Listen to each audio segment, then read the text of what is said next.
En début de soirée, au-dessus de l'un des aéroports les plus achalandés de l'Inde, une boule de feu embrase le ciel. Un nuage s'est illuminé, on pouvait presque sentir la chaleur.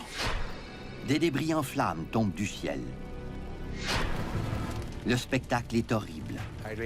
Je me suis rendu compte que tout autour de moi, le sol était jonché de débris d'avions et de restes humains. À leur arrivée, les enquêteurs trouvent les épaves fumantes de 2 avions de passagers.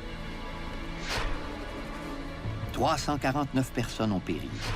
De précieux indices sont profondément enfoncés sous la terre. Les enquêteurs doivent reconstituer les événements dramatiques de la journée. Saudi 763 will maintain 140. Kazakh 1907, now reach 150. Comment ces 2 équipages, qui auraient dû connaître leurs positions respectives, ont-ils pu se heurter dans la collision en vol la plus meurtrière de l'histoire?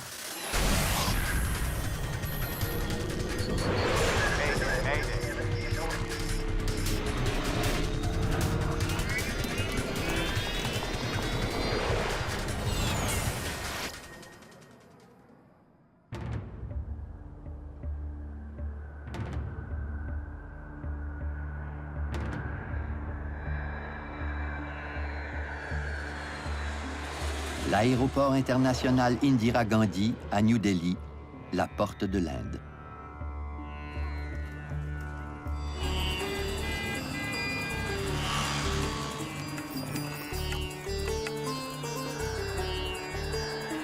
Le 12 novembre 1996. Vas-y. Le contrôleur aérien V.K. Dutta se met au travail en fin d'après-midi. Il y avait un superviseur et un autre contrôleur était assis près de moi pour me seconder. Tout était parfaitement normal. Mais à l'aéroport Indira Gandhi, normal n'est pas synonyme de calme. C'est l'un des aéroports les plus achalandés du monde. En 1990, le gouvernement indien a signé un accord d'ouverture des espaces aériens avec plusieurs pays. Voilà qui a facilité l'atterrissage des lignes aériennes étrangères dans les aéroports de l'Inde. Plusieurs compagnies profitent de cette nouvelle politique et les contrôleurs sont plus débordés que jamais. Peu après 18 heures, le vol 763 de Saudi Arabian Airlines s'envole au coucher du soleil. Gear up. Gear up. Clear on left. Le commandant de bord, Khalid Al-Shubaili, avance le Boeing 747 sur la piste d'envol. Son copilote, Nazir Khan, est responsable des communications radio. Il y a 289 passagers à bord. Plusieurs sont des Indiens qui retournent au travail au Moyen-Orient.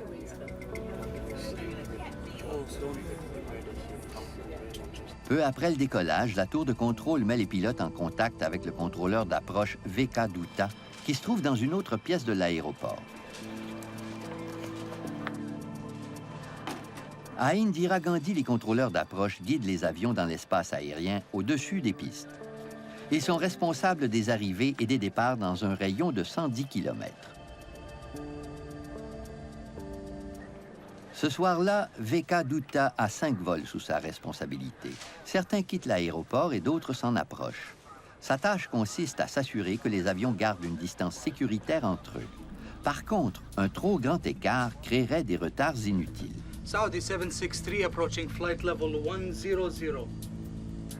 Roger, climb, flight level 140. Clear to climb 140, Saudi 763.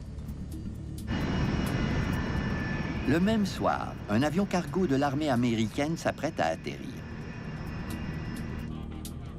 Même s'il s'agit d'un avion des forces aériennes, V.K. Dutta en a la responsabilité. On a probablement eu 3 ou 4 échanges avec le contrôleur pour vérifier notre altitude et nous renseigner sur la circulation à proximité. Saudi 763 approaching 140 for higher. Le vol 763 atteint son altitude assignée de 4300 mètres. Les pilotes demandent l'autorisation de voler plus haut. Roger, maintain flight level 140. Stand by for higher. Afin de coordonner les décollages et les atterrissages, Venkadutta enjoint le vol de Saudi de cesser son ascension. Saudi 763 will maintain 140.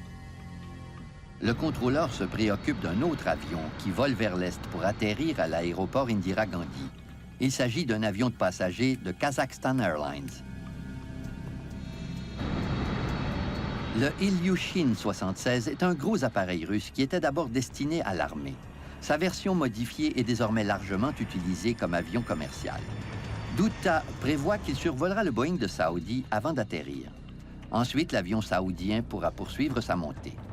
Ils devaient se croiser en gardant une distance de 300 mètres. Kazakh 1907, now reaching 150. 46 miles from Delta Papa November. Roger, maintain flight level 150. Identify traffic 12 o'clock reciprocal, Saudi Boeing 747. Dutta préfère prévenir les pilotes kazakhs de la présence du Boeing de Saudi. Comme les avions ne sont pas munis de radars pour repérer les autres appareils, les pilotes se fient aux contrôleurs pour les informer de la position des autres avions.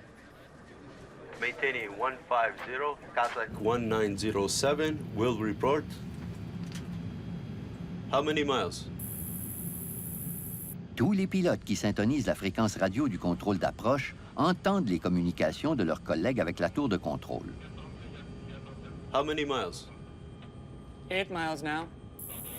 Comme nos repères sont seulement visuels, on essaie de capter les communications pour connaître la position des autres avions. Traffic is at 8 miles, level 140.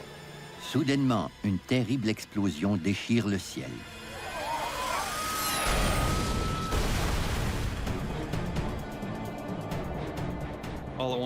Tout à coup, du côté droit du poste de pilotage, un nuage s'est illuminé.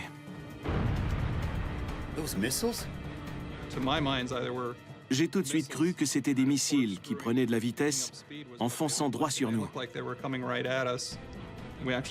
On a immédiatement dévié de notre route, mais on a vite compris qu'on n'était pas visé.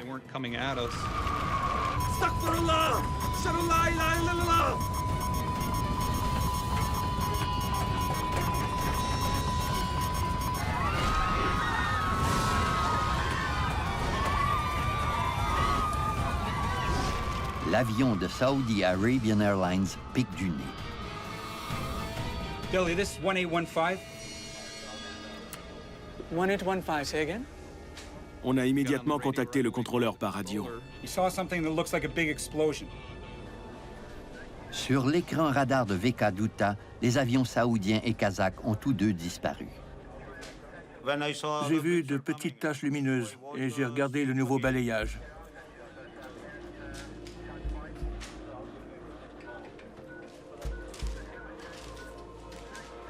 Mais je ne les voyais toujours pas. On a entendu le contrôleur appeler le Boeing de Saudi et le Ilyushin Saudi 763? sans obtenir de réponse. Ça nous a glacé le sang.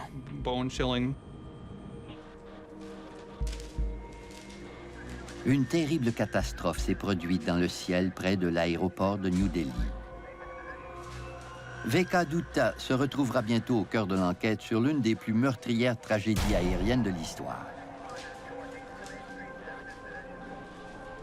Kazakh 1907, report your position.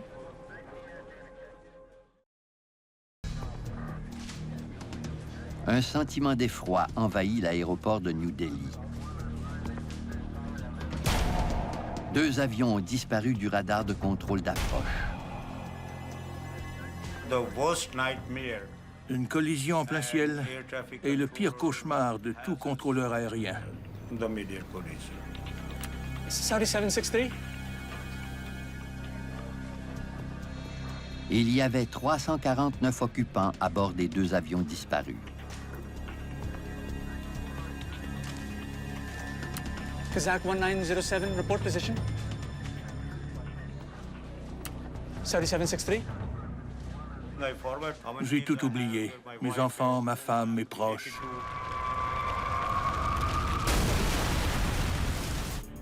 Le capitaine Tim Place, pilote des forces aériennes américaines, confirme le pire. Billy, this is 1815. 1815. What did you see? Two distinct fires on the ground. 2 fires on the ground. Confirm? Confirmed. Confirmed. Roger. Je leur ai dit à quel endroit envoyer les secours. Les avions s'étaient écrasés à 40 000 marins à l'ouest de Delhi. 2 planes have gone down over Chakri Dadri. La ville de Chakri Dadri se trouve à 65 km à l'ouest de New Delhi.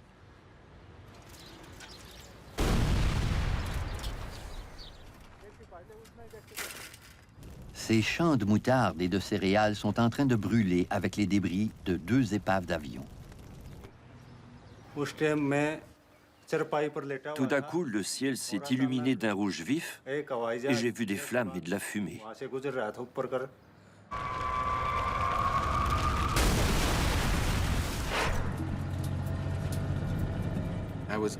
J'ai appris qu'il y avait eu une collision en vol et qu'un gros porteur était impliqué. On m'a envoyé couvrir l'accident. J'ai senti une décharge d'adrénaline parce que j'étais nouveau dans le métier et il fallait que je fasse un bon boulot. Vishnu couvre l'écrasement pour la télévision de New Delhi. Il arrive sur les lieux à la nuit tombée, quelques heures après l'accident. On s'est garé sur le bord de la route. La lune était claire. Vishnu et son caméraman sont parmi les premiers journalistes à se présenter là-bas. Hey, turn off the light. Don't want to attract attention. Police have likely cordoned off the area.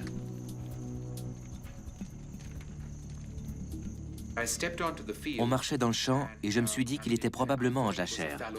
Rien ne poussait, ce n'était que du sable. Il faisait nuit et seule la lune nous éclairait. On a continué à marcher.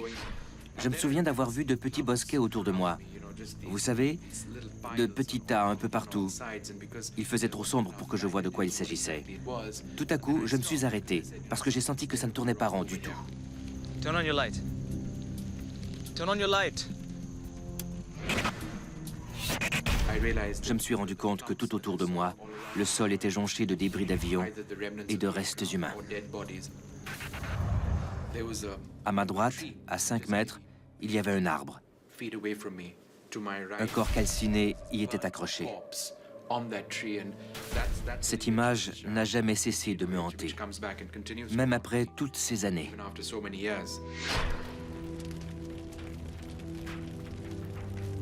Tandis que le jour se lève, l'espoir de trouver des survivants s'évanouit. Les passagers des 2 avions ont tous péri.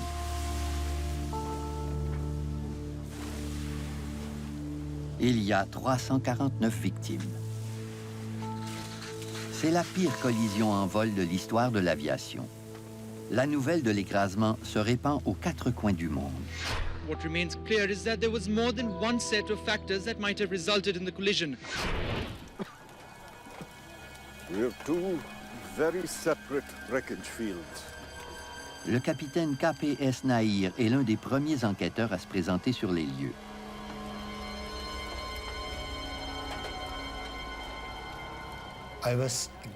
J'étais saisi d'horreur. Je n'arrive pas à trouver les mots parce que je n'avais jamais rien vu d'aussi effrayant. C'est quelque chose que je n'arrive pas à expliquer. Les avions de Kazakhstan Airlines et de Saudi Arabian Airlines se sont écrasés à 7 km l'un de l'autre. Les enquêteurs ont 2 sites distincts à examiner, mais ils savent déjà qu'une seule et même cause expliquera les 2 accidents.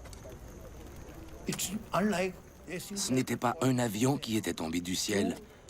2 énormes avions s'étaient heurtés en plein ciel. Il y avait plusieurs causes possibles.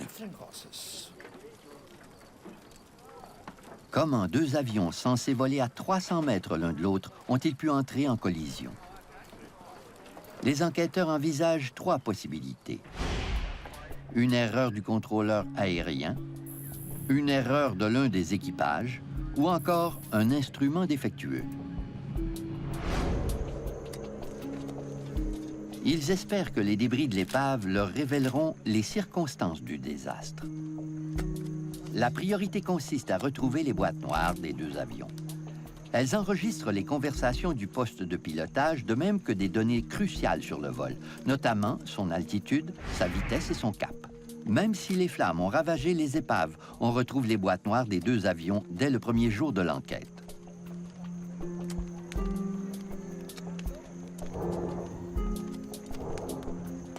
Mais pour le moment, elles gardent le secret. Les experts mettront plusieurs mois à recueillir les données des enregistreurs.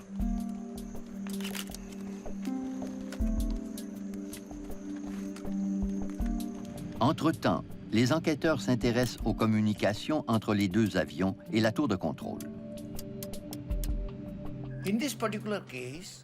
On disposait de la transcription du contrôle de la circulation aérienne.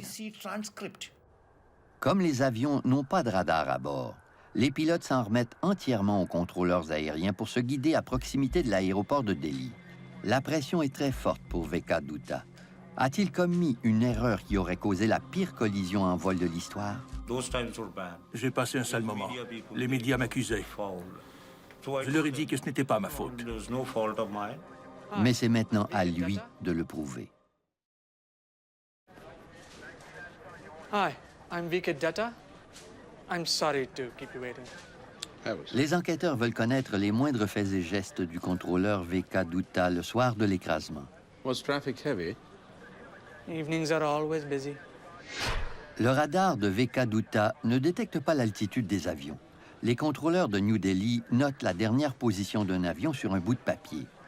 Les données sont continuellement mises à jour. C'est la seule façon qu'ont les contrôleurs de connaître l'altitude des avions dont ils sont responsables. On ne dispose pas de leur niveau de vol. Ce sont les pilotes qui doivent nous les fournir. Kazakh 1907, now reaching 150. Ce sont les pilotes qui communiquent leur altitude aux contrôleurs aériens. Are these your notes? Yes, sir. This is the Kazakh one, and this is the Saudi one. Les enquêteurs apprennent que Veka Dutta surveillait 5 avions au moment de la collision et que les deux appareils accidentés volaient en direction opposée dans le même espace aérien. Le secteur surveillé par Veka Dutta se divise en un réseau de couloirs aériens. Les contrôleurs s'en servent pour guider les avions à l'atterrissage ou au décollage. Mais la plupart des couloirs aériens sont réservés aux vols militaires. En fait, même dans cet aéroport bondé, il n'y a qu'un seul couloir aérien principal pour les vols commerciaux. Dans une telle situation, les règles à suivre sont strictes. Il faut toujours respecter un minimum de 300 mètres d'altitude entre deux avions. Roger, maintain flight level 140, stand by for hire. Veka Dutta devait s'assurer que les avions étaient à plus de 300 mètres d'altitude l'un de l'autre en se croisant. Il a prévu faire comme à son habitude. Le vol qui arrive survolera de 300 mètres celui qui quitte l'aéroport. Il s'agit d'une procédure habituelle, mais cette fois, les deux avions se sont heurtés de plein fouet. L'un des deux appareils ne se trouvait pas dans la position assignée. Les enquêteurs se demandent si le contrôleur a commis une erreur qui aurait mené au terrible accident.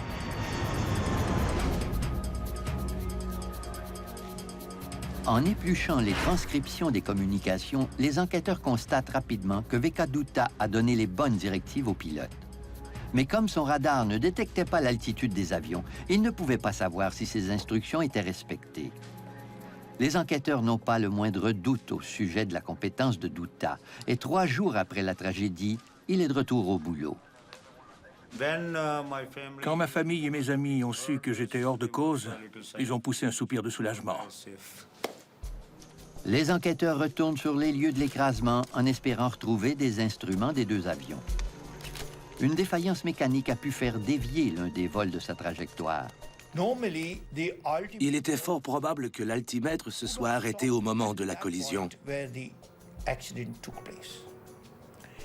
Si on arrivait à le retrouver, on allait savoir à quelle altitude s'était produit l'accident. Mais le poste de pilotage du vol de Saudi s'est enfoncé profondément dans le sol. L'enquête se transforme en excavation.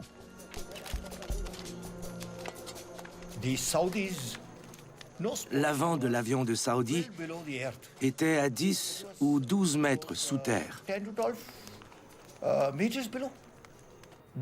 Son nez était profondément enfoui. Les altimètres de l'avion kazakh sont plus faciles à récupérer parce qu'il ne s'est pas écrasé en piquant du nez. Il sera peut-être possible d'établir avec précision l'altitude à laquelle s'est produite la collision. Une fois les altimètres sortis des décombres, les enquêteurs constatent qu'il y a effectivement un problème. Le commandant de bord et le copilote disposaient chacun d'un altimètre. Or, leurs données ne concordent pas. Il y avait un écart d'une centaine de mètres entre les deux. Strange. Des altimètres aux valeurs inégales ont peut-être induit l'équipage en erreur, mais il se peut que la différence de lecture découle simplement de la violence de la collision. Les enquêteurs l'ignorent encore.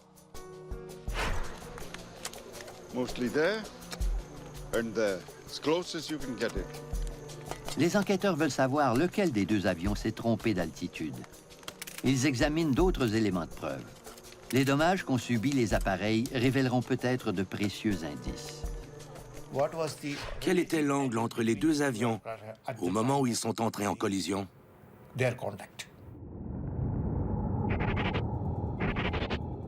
Plusieurs kilomètres séparent la plupart des pièces des deux avions, mais un gros morceau de la queue de l'appareil de Saudi est retrouvé à l'écart, aux limites du champ de débris.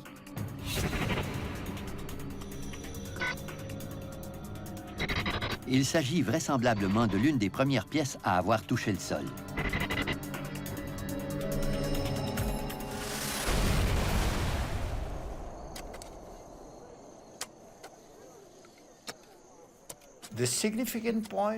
Le principal point de contact de la collision est survenu entre la queue du IL-76 et une partie de l'aile du Boeing 747 de Saudi Airlines. La queue de l'avion kazakh semble avoir touché l'aile gauche de celui de Saudi. Si tel est le cas, l'avion kazakh ne se trouvait pas au-dessus du Boeing au moment de la collision, contrairement à ce que croyaient les contrôleurs aériens. Il volait plutôt en dessous. Voilà une découverte surprenante qui ne fait qu'épaissir le mystère. Les enquêteurs ne savent toujours pas lequel des deux avions a dévié de sa route. Mais ils savent que la collision n'a laissé aucune chance aux occupants des deux avions. Après avoir heurté l'aile du Boeing, l'avion kazakh a littéralement arraché le stabilisateur horizontal à l'arrière du 747 de Saudi. 5,5 mètres du stabilisateur sont arrachés. Sans cette pièce maîtresse, il était impossible pour l'équipage du Boeing de contrôler l'avion. Sans stabilisateur, l'avion se lance dans une spirale incontrôlable. Dans ce cas-ci, les deux avions ont subi le même sort.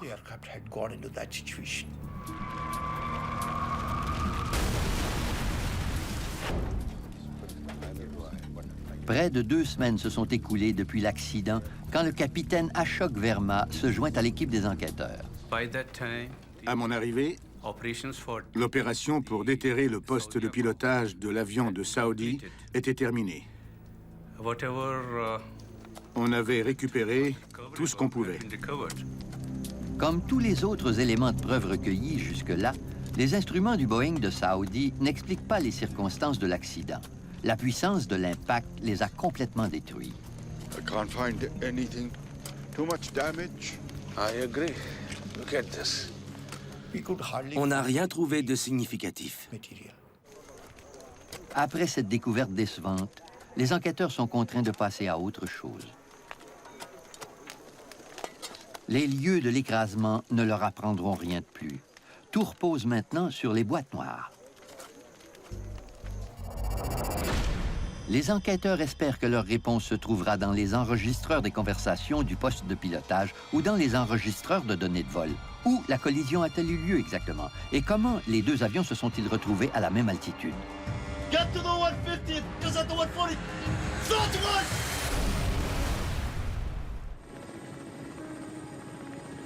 Trois mois se sont écoulés depuis que deux avions de passagers se sont heurtés de plein fouet dans le ciel de New Delhi.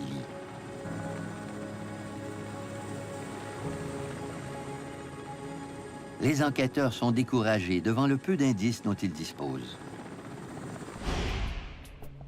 Ils fondent énormément d'espoir sur les boîtes noires pour résoudre l'affaire. Afin d'éviter toute insinuation de partialité, les boîtes noires saoudiennes sont analysées en Angleterre. Les techniciens du service britannique d'enquête sur les accidents aériens tentent de récupérer les précieuses données. La neutralité du pays qui analysait les enregistreurs était essentielle. Chaque avion est muni de deux boîtes noires, un enregistreur de données de vol et un enregistreur de conversation de poste de pilotage. L'enregistreur de données de vol fournit divers renseignements sur la performance de l'avion. Parmi eux, il y a l'altitude, la vitesse aérodynamique et les modifications faites par le pilote sur les commandes de vol.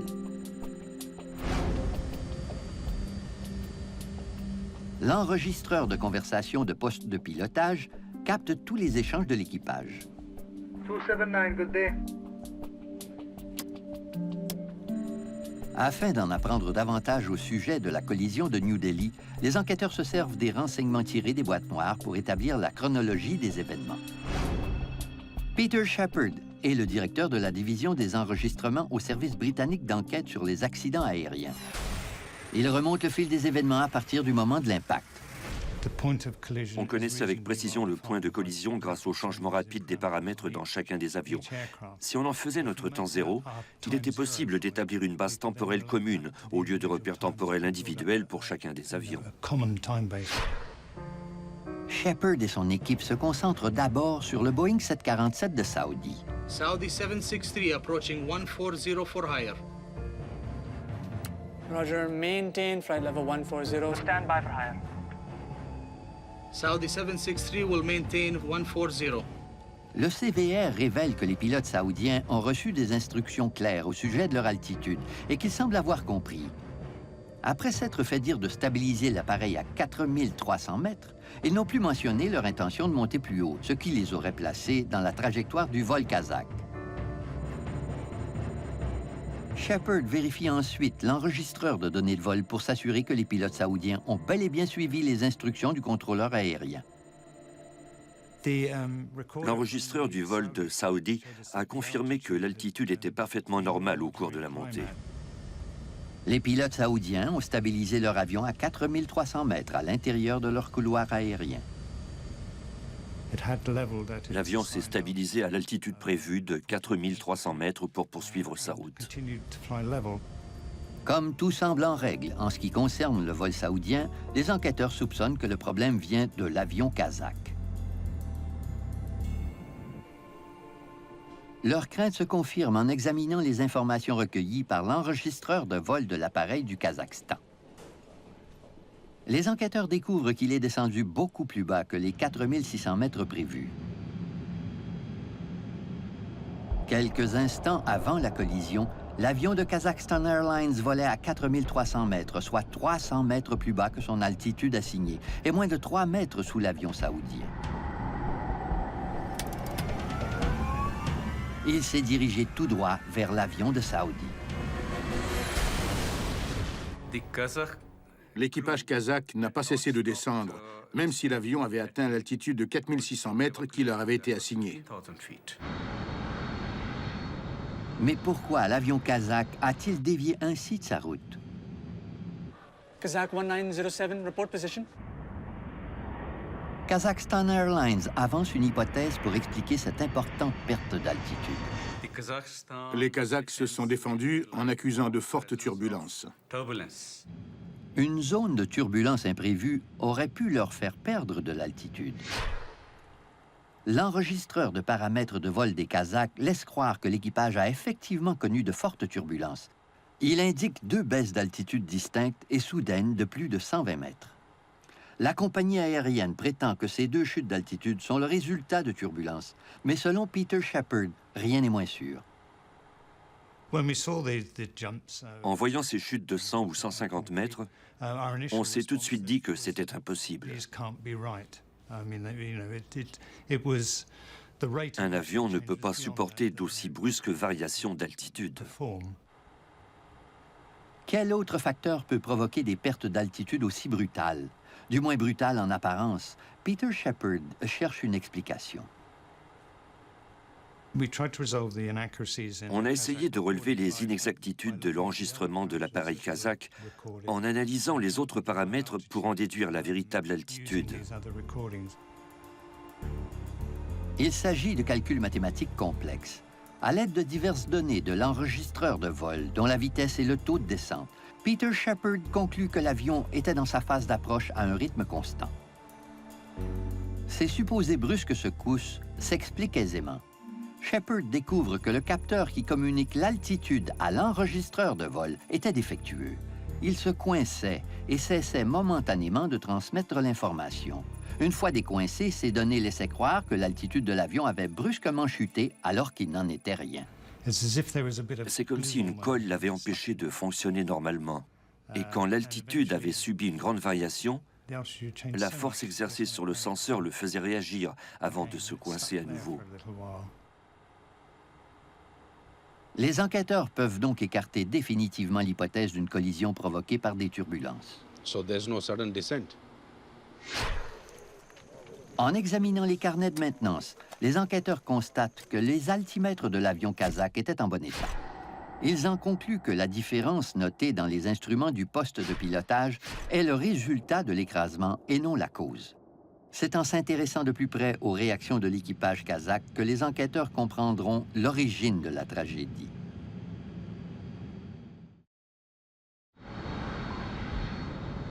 Afin de comprendre pourquoi l'avion kazakh a poursuivi sa descente sans suivre les directives de la tour de contrôle, les enquêteurs se tournent vers l'enregistreur de conversation de poste de pilotage. Tout a commencé bien avant l'écrasement, mais au début, rien ne laissait croire qu'il y avait un problème.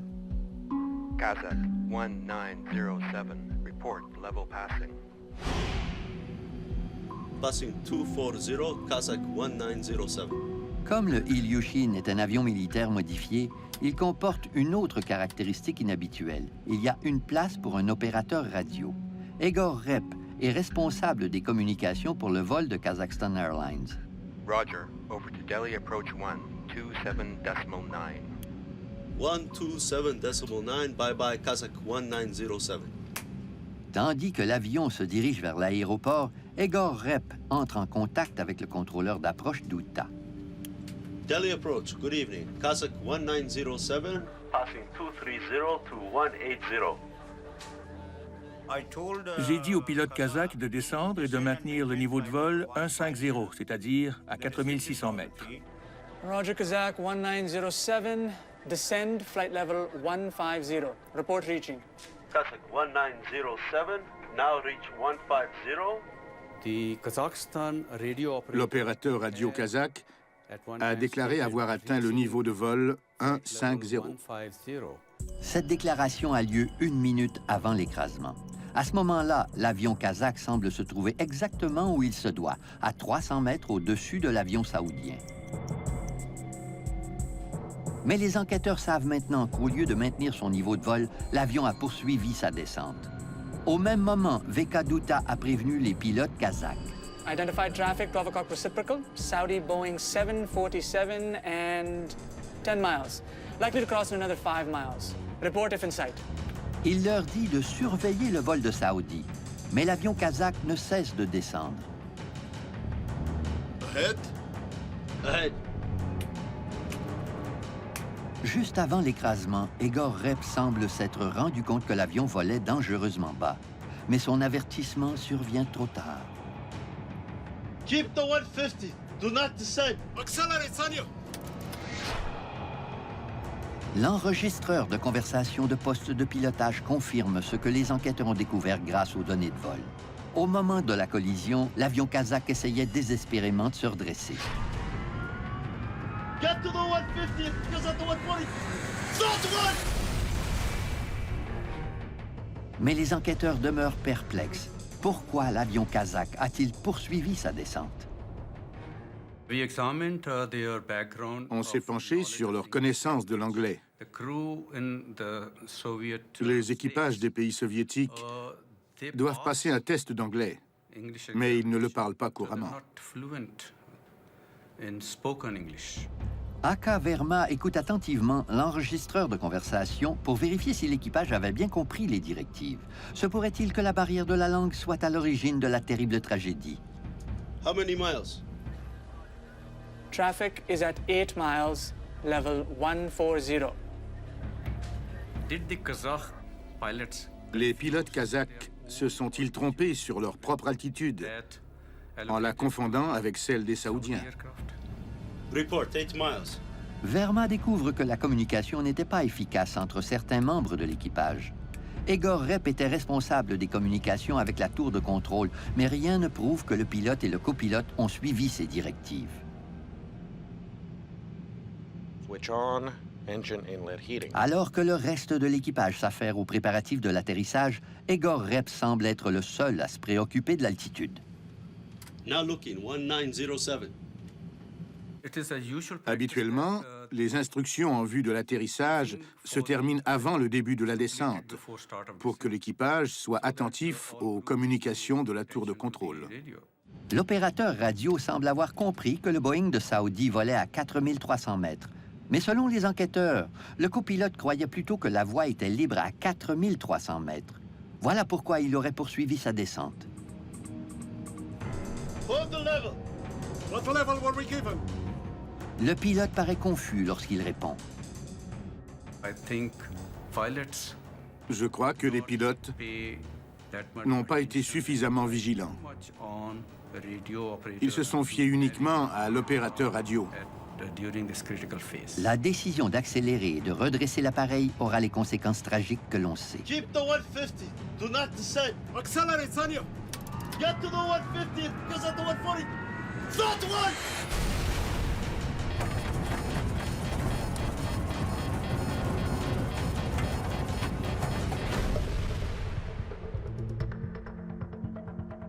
Le rapport final est sans équivoque. L'équipage kazakh est responsable de l'accident pour s'être trouvé au mauvais endroit au mauvais moment.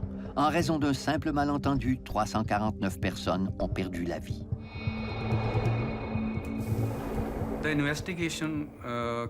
La conclusion de l'enquête a confirmé que la collision découle directement du non-respect de l'altitude assignée au vol de Kazakhstan Airlines. Les enquêteurs connaissent maintenant la cause de la collision en vol la plus meurtrière de l'histoire de l'aviation. Ils demandent à l'industrie de l'aéronautique de prendre des mesures pour renforcer la sécurité à l'aéroport Indira Gandhi. Or, ils découvrent que la technologie qui aurait pu prévenir la catastrophe est déjà présente à l'aéroport. Saudi 763. Les enquêteurs ont conclu qu'une mauvaise communication dans le poste de pilotage et un simple malentendu ont causé la terrible collision qui a tué 349 occupants des deux avions.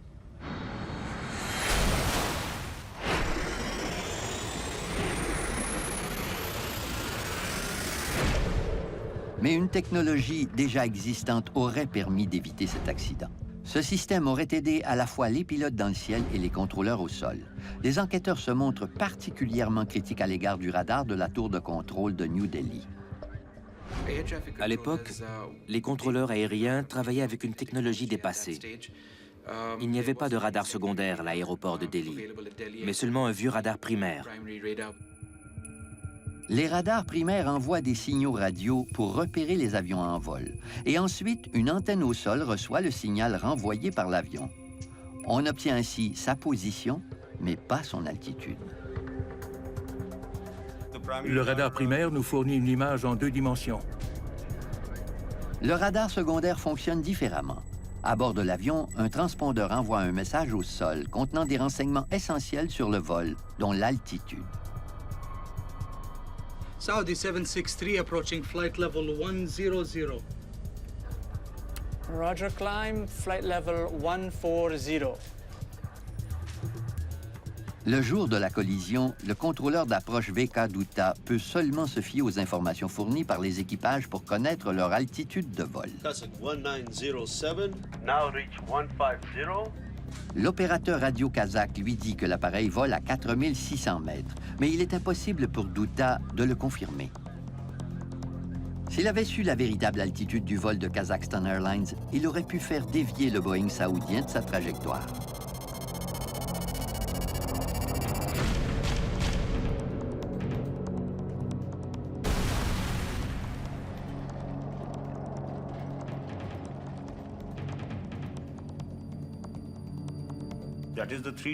Avec une image en 3 dimensions, on a suffisamment de temps pour réagir et pour faire dévier un avion. Au moment de l'accident, l'Inde avait déjà commandé un système de contrôle de la circulation aérienne d'une valeur de 118 millions de dollars, doté d'un radar secondaire et d'équipements de communication et de navigation sophistiqués. Ce système devait être installé 2 semaines avant la catastrophe. Mais le jour de l'écrasement, il n'était même pas déballé. Le radar secondaire offre beaucoup plus de précision que le radar primaire. Dans ce cas-ci, la tragédie aurait pu être évitée si le radar avait fourni l'altitude des avions. L'année suivant l'accident, 3 collisions ont été évitées de justesse près de l'aéroport Indira Gandhi. Il faudra plus de 2 ans avant que le système de radar secondaire soit opérationnel. Aujourd'hui, les contrôleurs de l'aéroport international Indira Gandhi disposent du numéro de vol de l'avion, de son altitude et de son cap. Le contrôleur VK Dutta n'avait pas autant d'informations le jour de l'accident.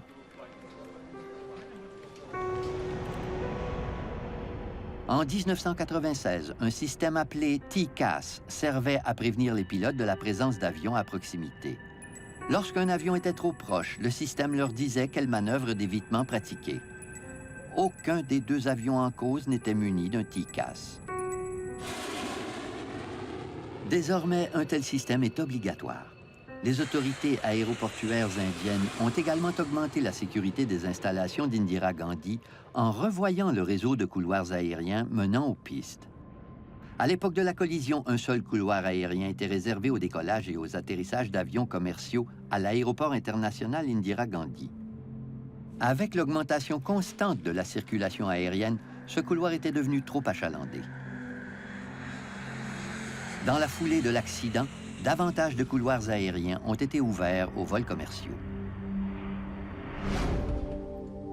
Une technologie dépassée et une mauvaise communication ont causé cette terrible collision.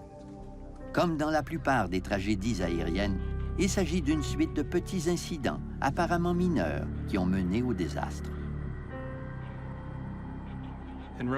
Après coup, on se dit que ces gens ont été extrêmement malchanceux dans le ciel ce soir-là. Il y avait une chance sur 1 million que ça se produise. Bien sûr, des radars plus sophistiqués ou un système d'anti-collision en vol auraient pu prévenir l'accident. Et je crois qu'il faut poursuivre le développement technologique. Mais je ne suis pas inquiet à l'idée de voler. C'est le destin, je suppose. Je ne sais pas. Je suis heureux de ne pas avoir eu 5 minutes d'avance ce soir-là, c'est certain. VK Dutta a mené une longue carrière comme contrôleur aérien. Aujourd'hui, il enseigne son métier aux jeunes contrôleurs. Je suis instructeur-chef pour former les contrôleurs. J'adore mon travail. J'adore ça. VK Dutta, qu'on a d'abord soupçonné d'être responsable de l'écrasement, a participé aux changements visant à améliorer la sécurité de l'aéroport de New Delhi. Et ses efforts ont été récompensés. L'aéroport accueille maintenant 20 millions de passagers par année. Depuis l'installation du nouveau système de radar et l'ajout de couloirs aériens, l'aéroport Indira Gandhi n'a pas connu un seul accident mortel.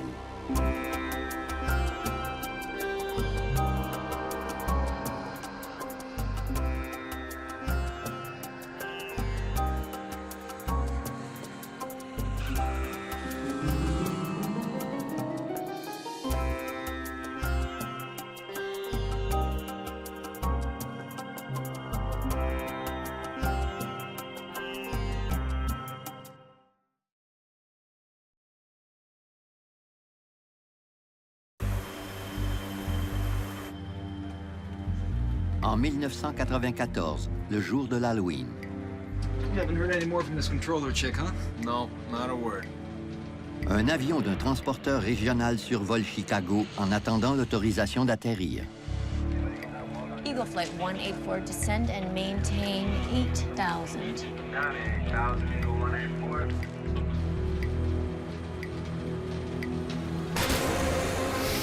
Tout à coup, le manche à balai se braque brusquement à droite.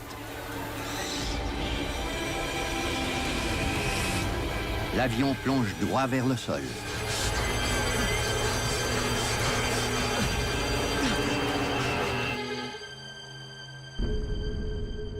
Le comportement de l'équipage et des contrôleurs aériens est scruté à la loupe. Des pilotes mettent en doute la sécurité de cet avion. Les enquêteurs voyagent aux quatre coins du monde pour faire la lumière sur la tragédie. Avec cet écrasement, Roseland devient un mot tristement célèbre dans le milieu de l'aviation.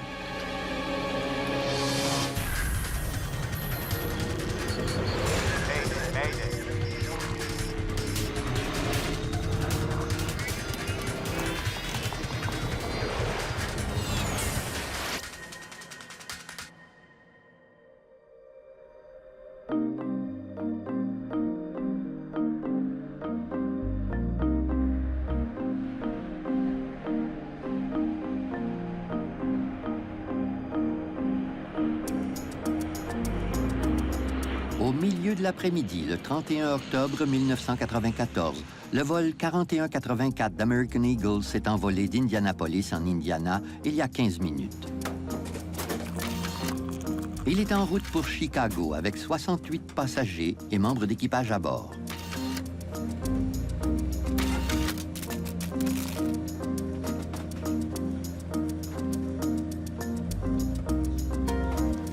Happy Halloween, cowboy.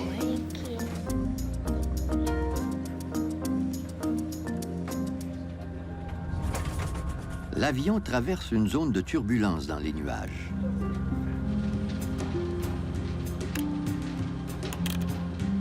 I'm gonna keep them in their seats in this chop. No sense in taking chances. Le commandant de bord, Orlando Aguilar, est aux commandes de l'avion. C'était pourtant son jour de congé. Mais il a proposé ses services afin de gagner un peu plus d'argent. Sa femme est enceinte de leur deuxième enfant. Let's see if we can get above this. Center, any chance Flight 184 can climb to 16,000? Le copilote Jeff Galliano est aux commandes pour ce segment de vol. Il règle le pilote automatique pour gagner une altitude moins turbulente. Jeff travaillait au ranch de son père dans le Wisconsin juste avant ce vol, le jour de l'Halloween.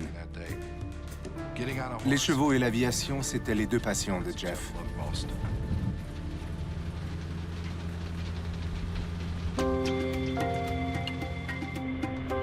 L'avion est un ATR-72, un nouvel appareil révolutionnaire construit en France.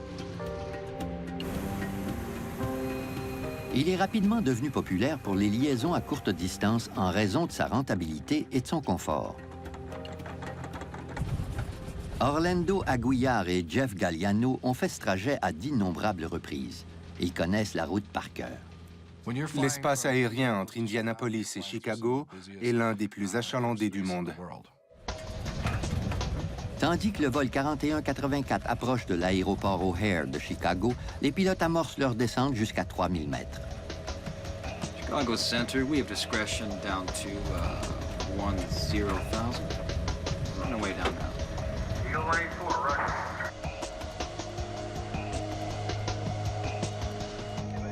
À Chicago, la contrôleuse Michelle Willman reprend le boulot après une pause. Elle est en formation et travaille encore sous supervision. On la prévient que le trafic aérien d'O'Hare risque d'être retardé en raison des mauvaises conditions météorologiques.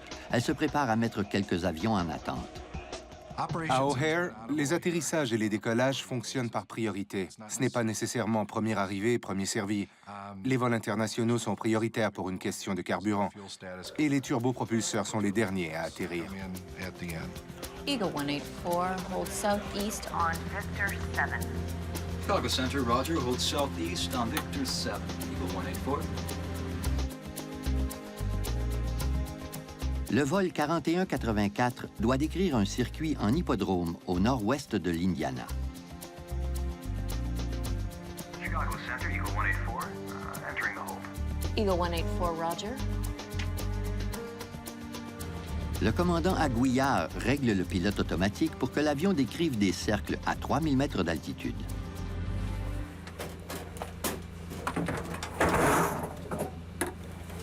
I'll go up front, see if they want anything.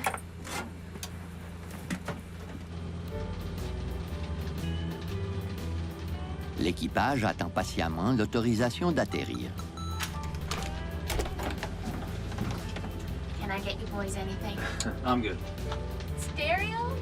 Well, you don't have a hard job. We do have it pretty easy. This thing gets a real high deck angle in these turns. Yeah. We're just wallowing in the air right now. You want flaps 15? We'll bring the nose down. Sure.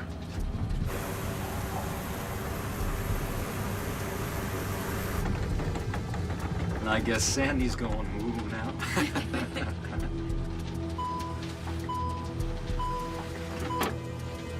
See y'all. All right.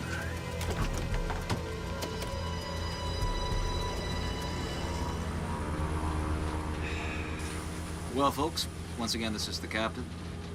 I do regret to inform you that air traffic control Has put us into a holding pattern up here. We're holding for approximately 20 minutes out of Chicago at this time.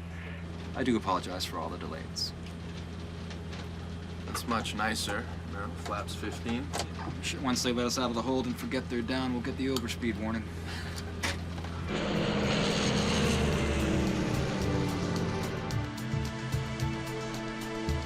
Eagle Flight 184, descend and maintain 8,000. Down 8,000, Eagle 184. Eagle Flight 184, should be about 10 minutes till you're cleared in. Thank you. Ils ont l'autorisation de descendre. Are we out of the hold? No, just going down to 8,000. Et comme prévu, I knew we'd do that. l'avion ne peut pas voler aussi vite avec les volets sortis. I was trying to keep it at 180. Jeff Galliano rentre les volets. Un son étrange s'échappe du fuselage.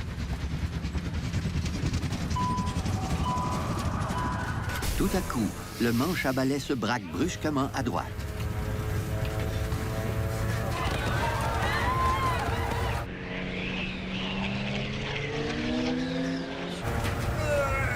Les commandes ne répondent plus.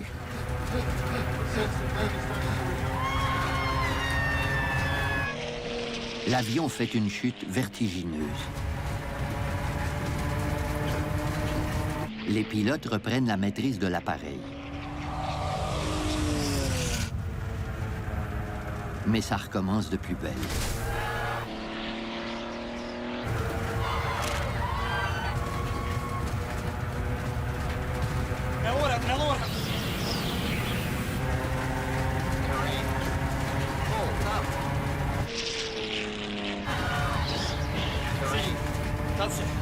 Nice and easy.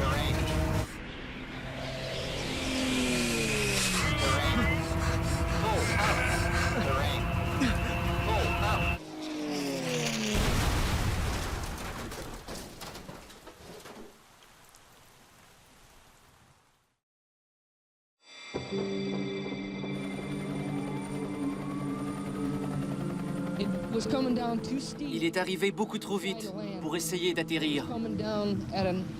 Il était très incliné, vraiment très incliné. Le vol 4184 s'est écrasé dans un champ aux abords de Roselawn, en Indiana. On savait qu'ils étaient morts, ça ne faisait pas de doute. À la vitesse à laquelle il s'est écrasé... Des centaines de bénévoles se présentent sur les lieux de l'écrasement pour offrir leur aide, mais il n'y a rien à faire. On n'aurait pas pu dire que c'était un avion. Il n'y avait pas de cabine, pas de pièces d'avion. Il n'en restait plus rien. Les 2 pilotes, les 2 agents de bord et les 64 passagers ont péri.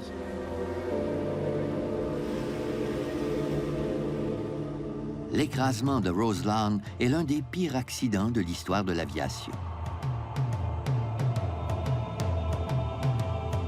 Avec lui, les enquêteurs éclairciront le mystère d'une série d'accidents passés.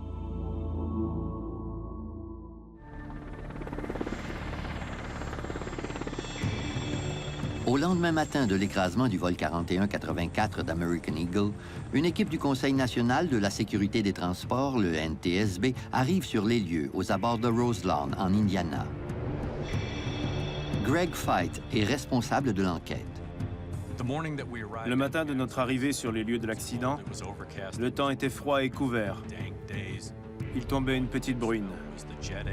On pouvait sentir le kérosène, et comme c'était humide et boueux, une odeur de vase nous montait au nez. Tous ces effluves avaient une lourde charge émotive, mais il fallait marcher dans le champ et se mettre au boulot. Le lieu de l'écrasement est pratiquement inondé de kérosène et de fluide hydraulique. Des restes humains jonchent le sol. Selon les autorités, le site représente un danger biologique. Il arrive que l'avion soit littéralement pulvérisé lors d'un accident. C'était le cas du vol 4184. Grâce à la disposition des morceaux de l'épave, les enquêteurs sauront comment l'avion a heurté la terre ferme. Comme les débris étaient disséminés en éventail sur une très vaste superficie, on a conclu que l'avion descendait en faible pente lors de l'impact, mais à très grande vitesse. Les enquêteurs veulent trouver les pièces maîtresses de l'épave. Généralement, on cherche d'abord les 4 extrémités de l'avion. Robert Swaim est responsable de ce volet de l'enquête. On cherche la queue, le nez et les 2 bouts d'ailes de l'appareil. Parce qu'en connaissant l'emplacement de ces 4 pièces, on peut savoir si le pilote avait la maîtrise de l'avion ou non. Les 4 extrémités de l'avion sont éloignées les unes des autres. Le nez et le poste de pilotage sont complètement détruits. Les enquêteurs en déduisent que le nez de l'avion a heurté le sol en premier, à la suite d'une descente en faible pente, mais rapide. L'avion n'était pas en forte pente lors de l'impact. Voilà qui montre que les pilotes avaient encore une certaine maîtrise de l'appareil dans les secondes précédant l'écrasement. Mais ils ont manqué de marge de manœuvre pour cabrer l'avion.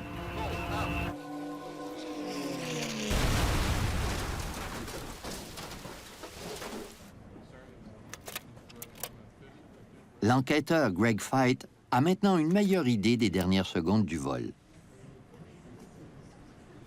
Il veut maintenant en apprendre davantage sur ce qui s'est passé avant que l'avion ne décroche.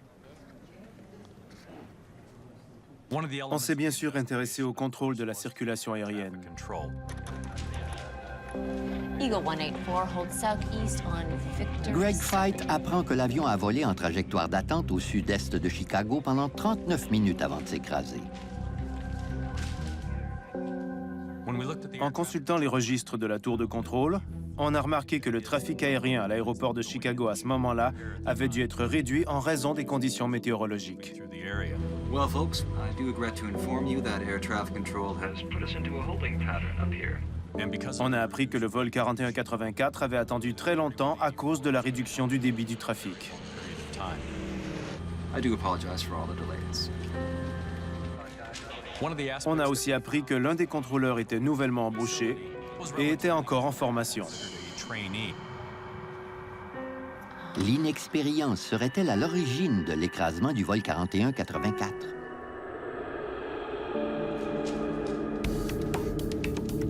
L'enquêteur en chef, Greg Feit, s'intéresse également aux conditions météorologiques qui prévalaient dans la trajectoire d'attente.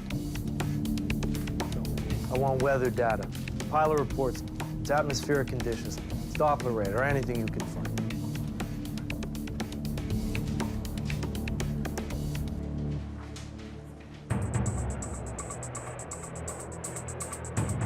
Le vol 4184 n'était pas le seul à survoler l'aéroport O'Hare ce jour-là. Plusieurs avions étaient en attente, mais ils ont tous atterri sans encombre.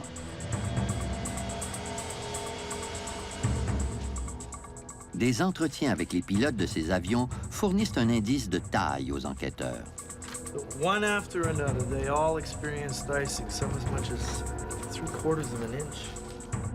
Plusieurs pilotes font état du même problème, le givre. La chercheuse Marcia Politovich travaille au Centre national de la recherche atmosphérique. Elle est l'une des plus grandes spécialistes du givrage et des risques qu'il pose aux avions.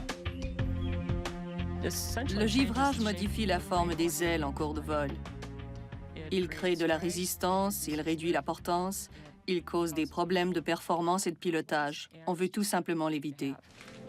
De tous les avions qui ont connu des problèmes de givrage, un seul s'est écrasé. Les pilotes auraient-ils commis une erreur? Leur appareil était-il moins résistant au givre?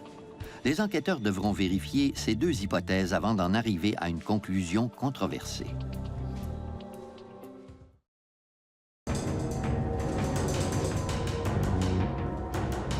Les enquêteurs ont découvert que la trajectoire d'attente du vol 4184 d'American Eagle lui a fait traverser des couches successives de nuages. Et chaque fois, l'avion était exposé à des conditions de givrage. On savait que le vol 4184 avait volé dans des conditions de givrage en traversant des couches de nuages. Stephen Frederick s'est envolé de Chicago le matin de l'écrasement. Il a été témoin des caprices de la météo. Chaque fois que j'ai traversé ce front froid ce jour-là, le temps se gâtait. Il y avait de plus en plus de verglas. J'étais inquiet. Frederick demande à son commandant d'émettre un avertissement au sujet des conditions météo pour prévenir les pilotes du danger. Plus tard, j'ai su que mon commandant n'avait pas prévenu le centre de régulation des vols et les pilotes n'ont jamais été avisés de la présence de givre. Je ne peux pas vous dire à quel point j'ai eu mauvaise conscience.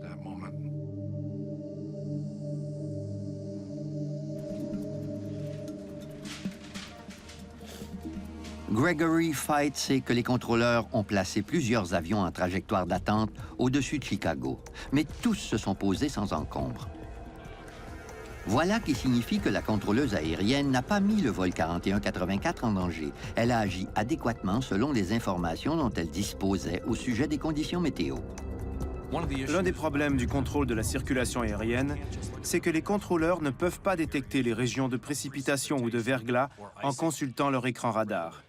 Ils ne savent pas qu'un avion est exposé à des conditions de givrage, à moins que le pilote ne leur fournisse ce qu'on appelle un rapport de pilote. Si l'équipage ne fournit pas cette information au contrôleur aérien, ce dernier ne sait pas qu'il y a du givre, comme c'était le cas pour le vol 4184. L'enquêteur Fite et son équipe se demandent si l'équipage était conscient qu'il volait dans des conditions de givrage.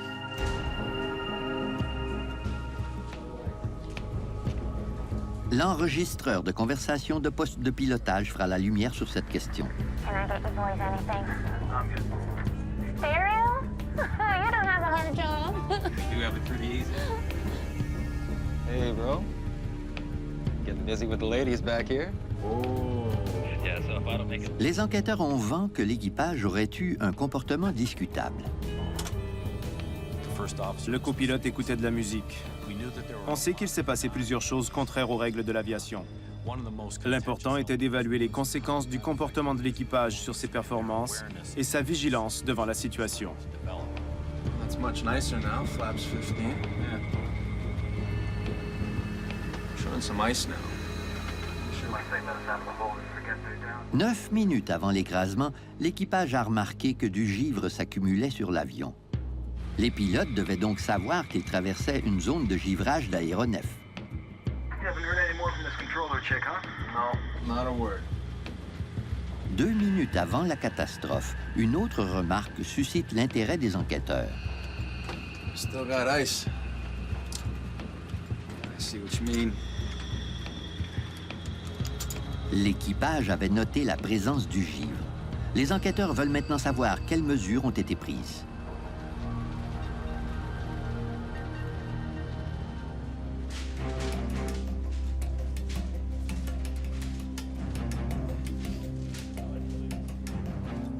L'ATR-72 est muni de dégivreurs sophistiqués. Il est essentiel de connaître ce que l'équipage a fait pour dégivrer les ailes de l'appareil. Cette fois, c'est l'enregistreur de données de vol qui éclaircira la question. Près de 17 minutes avant l'écrasement, le voyant principal de mise en garde s'est allumé. Il peut signaler un problème avec l'un des systèmes de l'avion, mais il peut également prévenir que le détecteur de givrage électronique a noté la présence de givre. L'enregistreur de données de vol apprend aux enquêteurs qu'en réaction à l'alerte, le commandant Aguillard a réglé le système de dégivrage au maximum.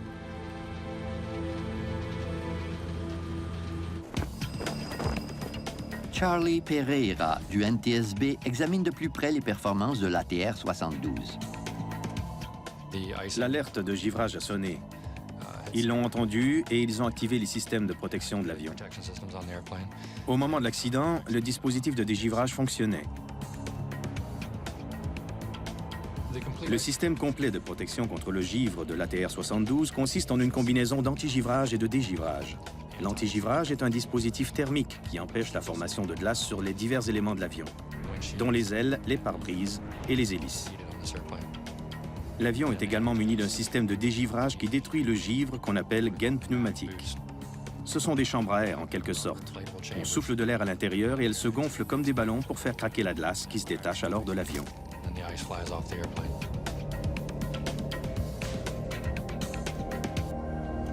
L'enregistreur de données de vol révèle qu'après avoir activé le système de dégivrage, le commandant Aguillard a actionné la manette des gaz en augmentant ainsi la vitesse de l'avion. Par conséquent, la vitesse de l'air au-dessus des ailes de l'avion augmente elle aussi, ce qui contribue à prévenir la formation de givre. Les pilotes ont fait tout leur possible pour prévenir son accumulation sur l'avion. Mais les systèmes de protection contre le givre fonctionnaient-ils efficacement?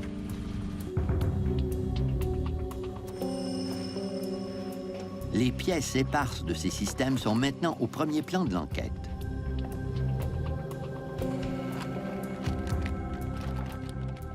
L'avion a été conçu en France par un groupe d'entreprises françaises et italiennes. Le système de dégivrage faisait partie de leur conception. Les différentes composantes ont été fabriquées par des petits fournisseurs de la campagne française avant d'être assemblées à Toulouse.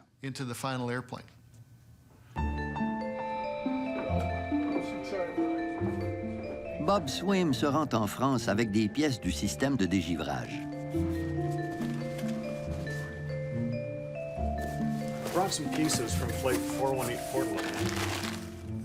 La pièce maîtresse du système de dégivrage n'est probablement pas la gaine de caoutchouc noir que l'on voit sur les avions, mais la minuterie qui se trouve à l'intérieur des valves qui contrôlent les gaines. La force de l'impact a laissé des marques révélatrices qu'on appelle des repères. Elles montrent la position des valves au moment de l'écrasement. Robert Swaim les compare aux plans originaux. Does anything seem out of the ordinary? Le voyage en France ne donne pas les résultats escomptés. Le système de dégivrage de l'avion était vraisemblablement en parfait état. Les enquêteurs sont perplexes.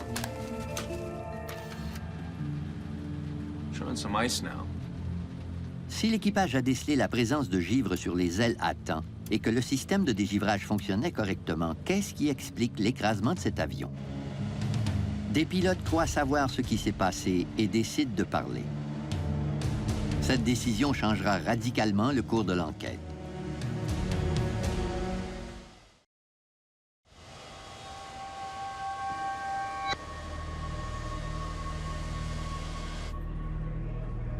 Trois semaines après l'écrasement d'avion près de Roselawn, en Indiana, le pilote d'American Eagle, Stephen Frederick, publie un avertissement.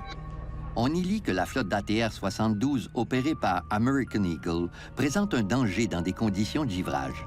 Il prétend que les pilotes d'American Eagle ont demandé aux dirigeants de la compagnie aérienne et aux responsables de la réglementation d'intervenir, mais en vain. J'ai rédigé et distribué une brochure à l'aéroport O'Hare de Chicago pour prévenir le public des problèmes des avions ATR. Je voulais faire bouger les choses, parce que jusque-là, il ne s'était rien passé. Un mois après la tragédie, la frustration des pilotes au sujet de la navigabilité des ATR atteint un sommet. Un groupe d'une dizaine de pilotes refuse de voler en raison de conditions météo dangereuses et la compagnie aérienne se voit contrainte d'annuler des vols. Mais Stephen Frederick va plus loin. Il exprime son inquiétude à la télévision dans une populaire émission matinale. We were told this airplane will try and kill you. If you get too slow in ice, the airplane will have a nasty tendency to go out of control. Après mon passage à Good Morning America, j'ai tout simplement été suspendu sans solde.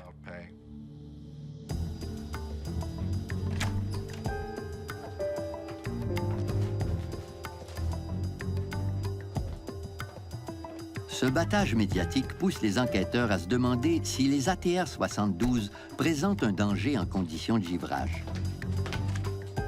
Merci. L'enquêteur Charlie Pereira se rend en France chez Aérospatiale, le constructeur de l'ATR, pour en apprendre davantage sur le passé de cet appareil. On a entrepris des recherches pour vérifier si les incidents de même nature étaient déjà survenus avec les ATR 42 et 72. Il fait une troublante découverte. Après avoir revu les dossiers, on a trouvé 5 incidents dont les circonstances étaient semblables à celles de l'écrasement de Roselawn. L'un de ces incidents a eu lieu en décembre 1988 à Mosinee, au Wisconsin. Un ATR-42 d'American Eagle se préparait à atterrir sous le verglas au Central Wisconsin Airport. L'avion était en procédure d'approche dans des conditions de givrage très difficiles, notamment avec de la pluie verglaçante. Le commandant Mike Bodak était aux commandes ce jour-là. Il restait 2 segments de vol de notre itinéraire avant de terminer notre journée de travail. On était en phase d'approche et tout allait bien. Negative ice, just wet. I'll call the flight center and let them know we're turning inbound. J'ai entendu un bruit suspect venant de la queue. C'était de plus en plus fort. On n'avait pas la moindre idée de ce qui se passait. J'ai d'abord cru qu'une pale d'hélice s'était détachée. On aurait dit que le volant d'orientation de train avant ne répondait plus. L'avion a décroché. Ses ailes n'arrivaient pas à générer suffisamment de portance pour maintenir l'appareil en vol. Quand j'ai vu que je n'étais pas capable de reprendre la maîtrise de l'avion, j'ai poussé la manette des gaz à fond. Les moteurs ont rugi. J'ai réussi à retrouver une certaine maîtrise de l'appareil et j'ai rendu la main pour tenter de redresser. Mais l'alarme ne cessait de répéter « Terrain, terrain !» Et je n'avais toujours pas réussi à cabrer l'avion. Mon copilote a dit « Et j'ai répondu plein régime. » Il a fait passer le régime des hélices de 86% à 100%. L'avion s'est redressé instantanément. L'avion volait à moins de 365 mètres d'altitude. Le commandant Bodak a tiré une importante leçon au sujet de l'ATR. L'avion a décroché sans le moindre avertissement. Les avions disposent d'alarmes pour prévenir un éventuel décrochage. Mais dans ce cas-ci, il n'y a eu aucun avertissement. Quand l'alarme a retenti, l'avion avait déjà décroché. Tous les pilotes n'ont pas eu la même chance. Un ATR-42 d'une compagnie aérienne italienne survolait les Alpes en direction de l'Allemagne en octobre 1987. L'avion a piqué du nez avant de s'écraser dans les montagnes. Les 37 personnes à bord ont péri. Le givre était le principal responsable de l'accident, mais le rapport d'enquête a également blâmé le travail des pilotes. Le passé d'un avion est toujours très important pour les enquêteurs. On doit vérifier s'il y a des précédents. L'histoire de cet avion comporte un élément troublant.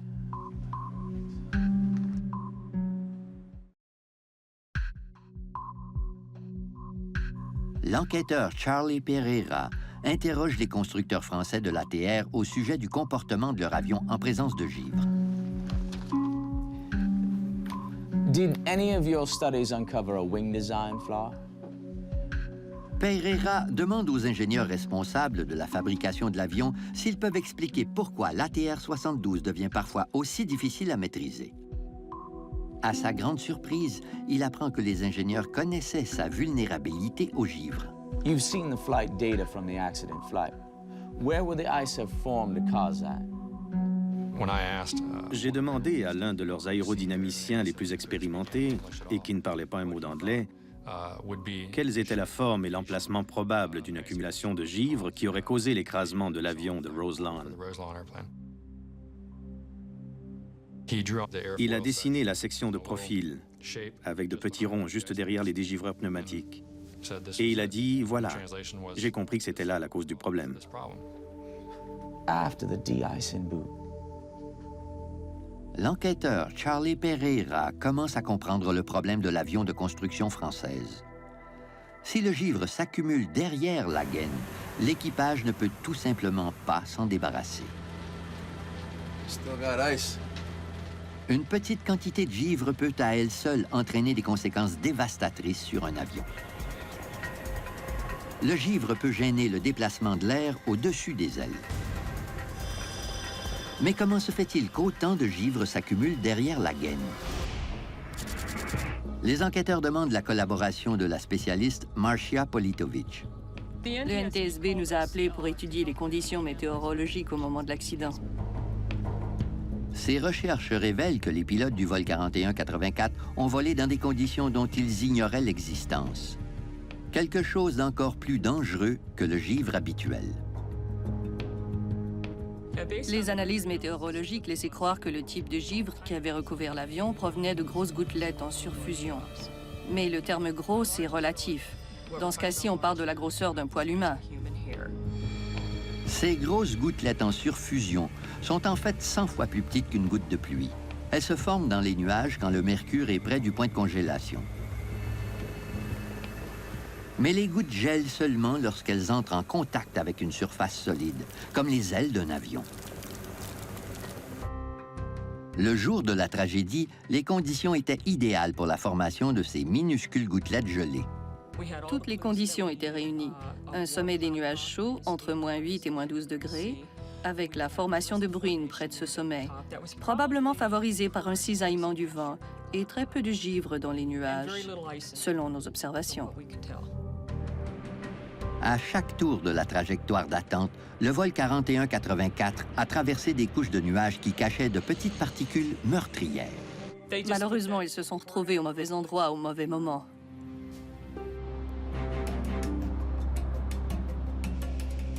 Les enquêteurs apprennent que les grosses gouttelettes en surfusion s'accumulent d'une façon bien particulière sur les ailes d'un avion. Le givre habituel s'accumule sur le bord d'attaque de l'aile et les gaines de dégivrage s'en débarrassent aisément. Mais les gouttelettes en surfusion se comportent différemment. Elles tombent sur l'aile et glissent sur la surface avant de geler. Voilà qui forme une bande de glace derrière les gaines que le système de dégivrage ne peut atteindre. En raison de ces conditions particulières, les gouttes d'eau ne gelaient pas sur la surface protectrice de la gaine de dégivrage, mais plutôt derrière la gaine, sur la surface métallique. Le poste de pilotage n'offre pas une bonne vue des ailes. Les pilotes ignoraient tout du problème qui s'aggravait.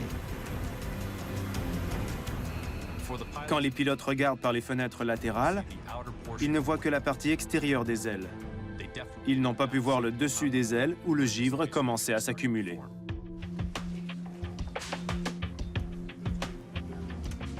Aux yeux de Gregory Feit, l'enquête a atteint un seuil critique. Son équipe d'enquêteurs croit connaître la cause de l'écrasement du vol 4184, mais ils n'arrivent pas à le prouver. Et le constructeur de l'avion jette de l'huile sur le feu en prétendant que l'accident de Roseland n'est pas dû à une accumulation de givre, mais bien à une erreur de pilotage. Le NTSB estimait que c'était un problème de conception de l'avion, mais le constructeur français jetait le blâme sur les pilotes et non sur leur appareil.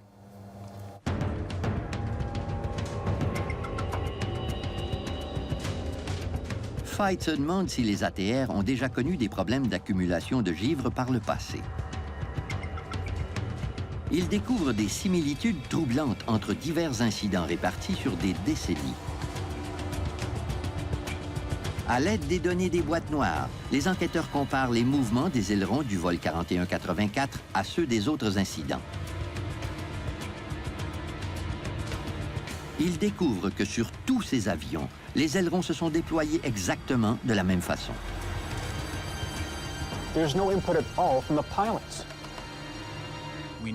On savait que les mouvements de ces ailerons ne venaient pas des pilotes, mais de la perturbation du débit d'air créée par les conditions de givrage. La physique de l'accumulation de givre explique pourquoi le manche à balai du vol 4184 s'est brusquement braqué à droite. La turbulence de l'air sur l'aile était si puissante qu'elle a soulevé l'aileron, ce qui a causé le décrochage latéral de l'avion. Comme l'aileron est relié au manche à balai par un câble, il a braqué la manette à droite. La force exercée sur l'aileron par la turbulence était si grande que les deux pilotes n'ont pas réussi à le rabaisser.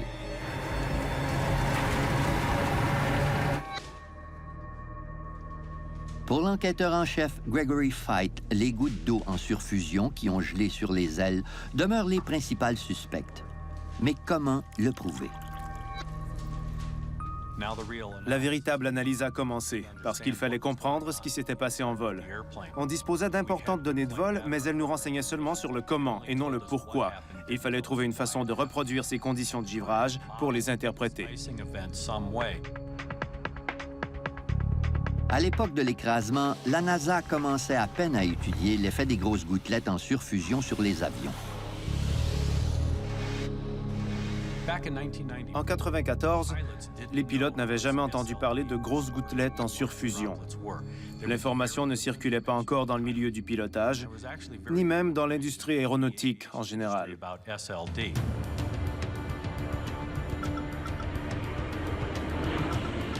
Les enquêteurs demandent l'aide de la NASA. Et de concert, ils tentent une audacieuse expérience.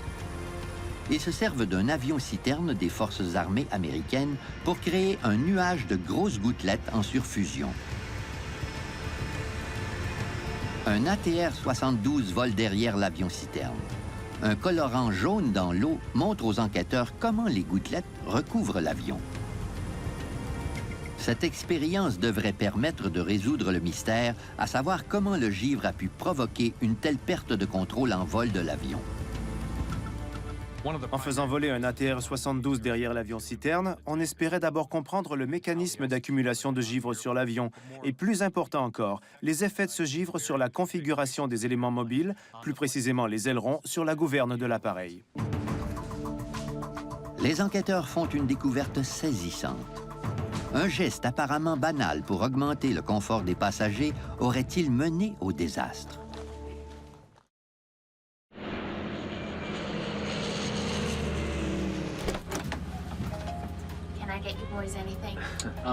Tandis que le vol 4184 d'American Eagle est en attente, le commandant Orlando Aguiar constate que le nez de l'appareil est un peu trop relevé. Le commandant Aguiar sait qu'un angle prononcé du nez de l'avion cause une inclinaison inconfortable dans la cabine des passagers. Sortir les volets permet d'abaisser le nez de l'avion, ce qui rend le voyage plus confortable. I guess Sandy's going woo now. Quand les enquêteurs reproduisent cette manœuvre, ils se rendent compte de son effet dévastateur à l'endroit où le givre s'est accumulé sur l'aile de l'avion. Les volets aggravent le problème de givrage. Les volets à 15 degrés ont exposé une plus grande surface des extrados d'aile aux gouttelettes d'eau qui tombaient. Et c'est ce qui a favorisé l'accumulation de givre là où il ne le fallait pas.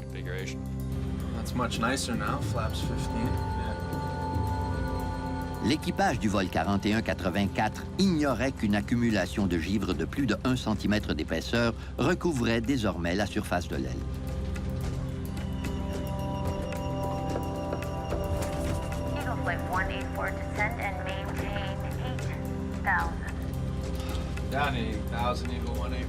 L'accumulation de givre n'a aucune incidence sur le vol jusqu'à ce que le copilote amorce sa descente pour atteindre 2400 mètres. La descente augmente la vitesse aérodynamique de l'avion, ce qui déclenche l'alarme du calculateur de vol. Il prévient les pilotes que l'avion ne peut pas voler aussi vite avec les volets sortis. Galliano rentre les volets. Mais ce geste apparemment anodin a un effet désastreux sur l'aérodynamisme de l'avion. Quand ils ont rentré les volets en amorçant leur descente jusqu'à 2400 mètres, l'avion s'est repositionné en assiette de cabré prononcée. Le débit de l'air au-dessus de l'aile recouverte de givre a été perturbé quand le nez de l'avion a remonté. C'est ce qui a provoqué la turbulence responsable du braquage des ailerons vers le haut et par conséquent du décrochage latéral de l'appareil. C'est ainsi que l'avion est tombé du ciel.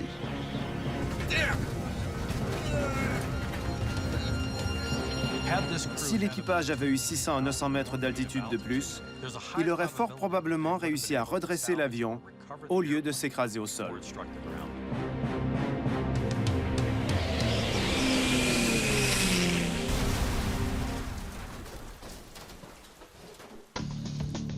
Le NTSB a découvert une grave erreur de conception dans le populaire ATR. L'inquiétude gagne les enquêteurs. Si rien n'est fait, un autre drame risque de se produire bientôt.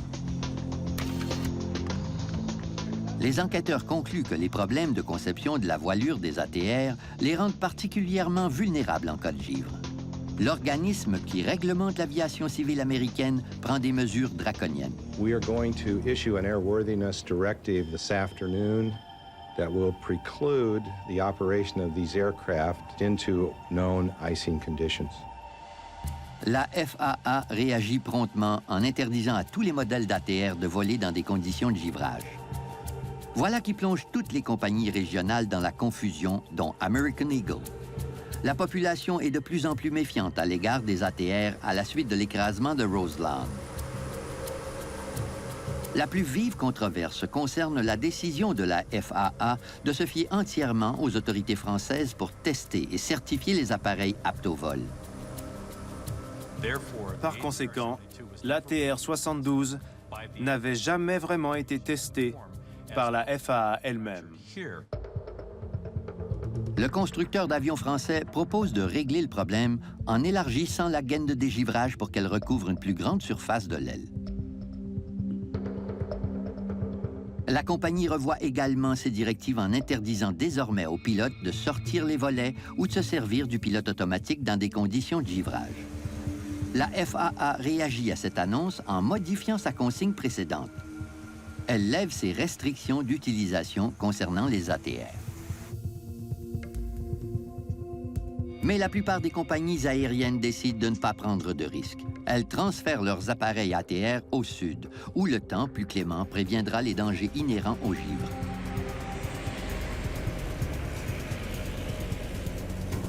La tragédie de Roseland a stimulé les recherches scientifiques sur le givrage d'aéronefs et les conditions qui favorisent son accumulation. On dispose déjà d'un tas de données météorologiques grâce aux satellites, aux radars et aux observations en surface. Et les méthodes de cueillette de données ne cessent de se raffiner. Les nouvelles techniques de prévision météorologique viseront à montrer aux pilotes à quels endroits le givre est susceptible de survenir. On veut acheminer l'information à ceux qui en ont besoin, c'est-à-dire au centre de régulation des vols, aux météorologues des compagnies aériennes et même aux pilotes dans leur poste de pilotage. Ces progrès ne sont pas encore pour demain, mais ils pourront éventuellement prévenir le grave danger que l'écrasement de Roseland a permis de découvrir.